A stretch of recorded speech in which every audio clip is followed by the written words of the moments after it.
What's up guys, welcome back to CS2 Daily. I hope you're all having a great day and a wonderful weekend. We had a huge day at FISSURE Playground 2 with both semi-finals going down, Mongols versus Liquid and Furia versus Falcons. I'll run through both series, how they played out and what it means heading into tomorrow's grand final. And a rumour running around that Donk could be looking at changes in the future. Let's get straight into it. So, the first semi-final here at FISSURE Playground 2 gave us the Mongols up against Liquid, and honestly this one had storylines all over it. Not just a playoff spot on the line, but it also marked the last dance of Twist in a Liquid jersey before he heads back to FaZe. And the Mongols wasted no time at making a statement. On Dust 2 it was just domination. Blitz was everywhere, 105 ADR, a 18.2 rating, and when he's putting up numbers like that, you know it's a long day for the other side. Liquid were completely shut down, 13-3, and it was a total dismantling. Then we head over to Mirage, and this is where Liquid found some life. They were down early, but on CT side they locked in, stringing 5 rounds in a row and went into halftime with a 7-5 lead.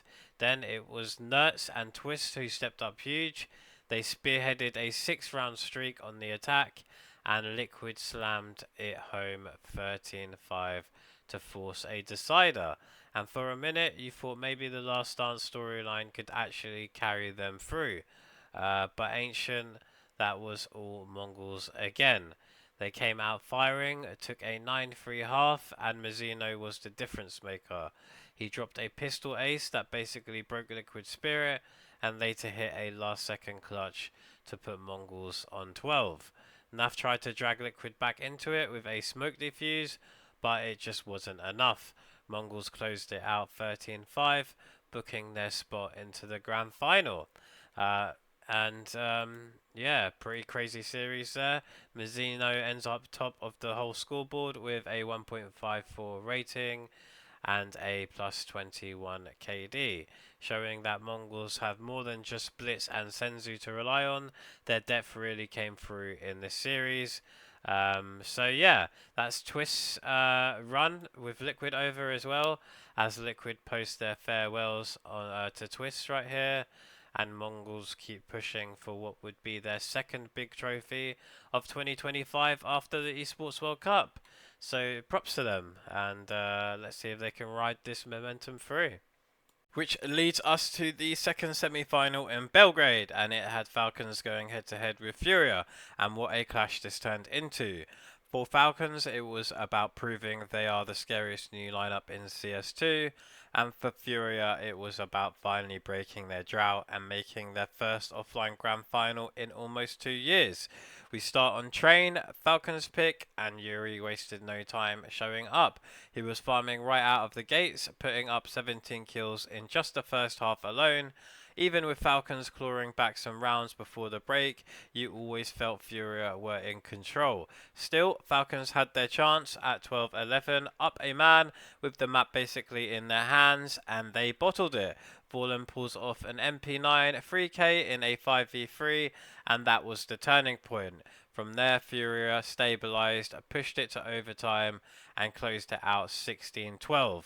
Yuri ends with 34 kills and a 1.63 rating.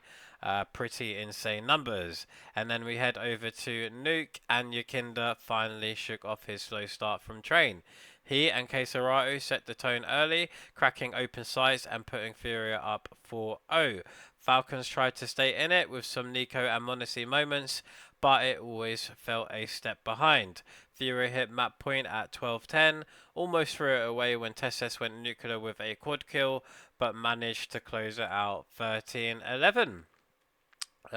So yeah, big credit to Furia here. This wasn't clean, but it was resilient. Yuri was the start again. Fallen had his veteran clutches. MongolZ chipped in with big op plays, and suddenly Furia are in their first final since 2023.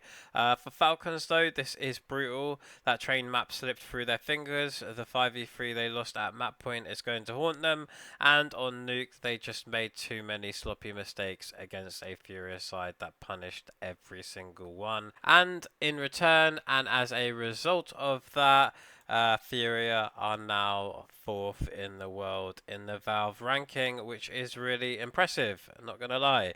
But quickly, if we just take a look at the stats from after the series, Yuri dropping a plus 16 with a 1.32 rating, MongolZ there with a plus 14 and a 1.21 rating, and then we have Kesaro minus 7 and a 1.09 rating, Yakinda with a minus 4 and 0.98, and Fallen with a minus 14 and 0.86. Over on Falcons, a plus 4 over with Tesses and a 1.23 rating, Nico with a minus 1 and a 1.19, Kiksan with a plus 2 and a 1.05 rating, Kyosuke with a minus 4 and 0.94 rating, and Monasi with a minus 8 and 0.81 rating. So it's official, the grand final is set, the Mongols versus Furia, best of 5 for the FISSURE Playground 2 trophy. And really quickly before I head out, a quick bit of roster drama floating around X right now. Reports saying Donk may leave Spirit if they flop at the Budapest Major, and apparently he's already working on his English and could be eyeing a move to an international roster. Nothing concrete yet, but if that happens, it could completely shake up the CS2 scene. But like I said, it's all speculation, and I kind of doubt it, to be completely honest myself. But yeah, that's all from me today. I will be covering the finals tomorrow, so don't forget to drop a like and subscribe. I'd really appreciate it. And as always, thanks for watching. Take care.